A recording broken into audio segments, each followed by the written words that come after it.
So I've gotten multiple requests for a synopsis of the background of the Gilbert Goons situation from people who are coming in midway and they're trying to keep up. So this video is not for those of you who have been following along since the beginning and know all the players and know all the details.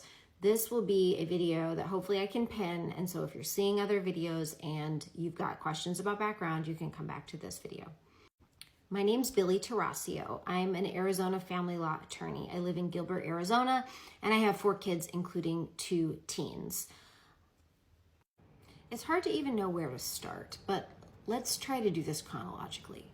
Sometime probably in 2022, maybe at the end of 2022, groups of kids started meeting up at different places with the intention for the purpose of beating up either random people or people that they targeted, and they decided that they would go like attack. And these attacks are many teens versus 1 teen. Sometimes brass knuckles are involved, and some of these attacks have caused massive injuries. Others have caused not as big of injuries. These kids involved in this activity, there's little pockets of them. They don't all necessarily go, they don't go to the same school. They're not all necessarily in the same friend group, but there's a lot of kids, like probably about 30 kids who have been involved in this behavior. They named themselves the Gilbert Goons. Some of the members of this group were drug dealers. Many of the kids, it appears, used drugs, fentanyl specifically. They were involved in lacing vape cartridges with fentanyl. So lots of drugs, lots of alcohol, and then lots of guns. But nobody was tracking that this was a problem. Then in October 28th, there was a huge party. And actually it looks like there were 4 different parties on this night, but there was one very big party that took place in Queen Creek, Arizona. And I should say that most of these kids that are involved are from Gilbert, Arizona. And if you're not familiar with this area, one of the things that you're going to hear a lot about is these different jurisdictions. So I live in Gilbert. Queen Creek is south. Chandler is also touching Gilbert. Mesa is touching just north of Gilbert. And so all these different places are touching, and so there's a lot of overlap between these jurisdictions.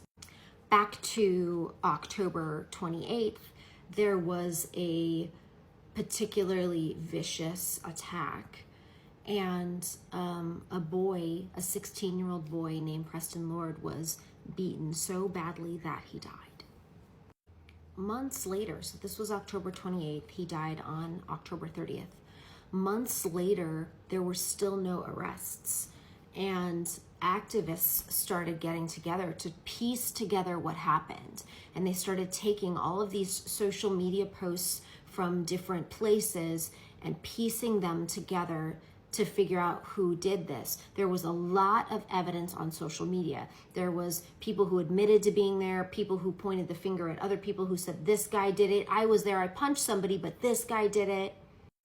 Then the Arizona Republic came out with this like expose of an article. It was long and it was comprehensive, and that was the first time that anyone publicly named and identified this group of Gilbert Goons who had been involved in this criminal activity.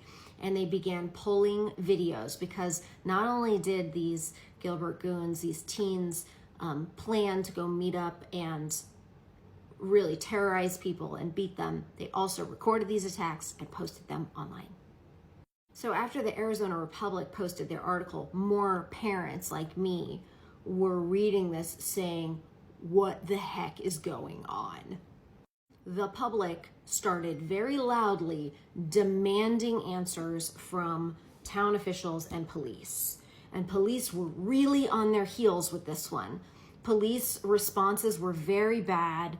The town government in Gilbert and Queen Creek, their responses were really lacking from what the public was demanding. There was outrage. The outrage didn't stop. The Gilbert Police Department reopened a bunch of cases. They would come out and make statements like they'd never heard of the Gilbert Goons. No one had reported the Gilbert Goons. As things moved forward and they reopened their investigations and other people came out and reported more crimes, arrests started happening. There have been close to 30 arrests at this point and no arrests for Preston Lord. So the Queen Creek police, the Preston Lord's murder happened in Queen Creek, which is a relatively newer town in this area that we live in. Their police department is only a year or two old, and they had never had a murder investigation. So they brought in the FBI, presumably to help with the investigation.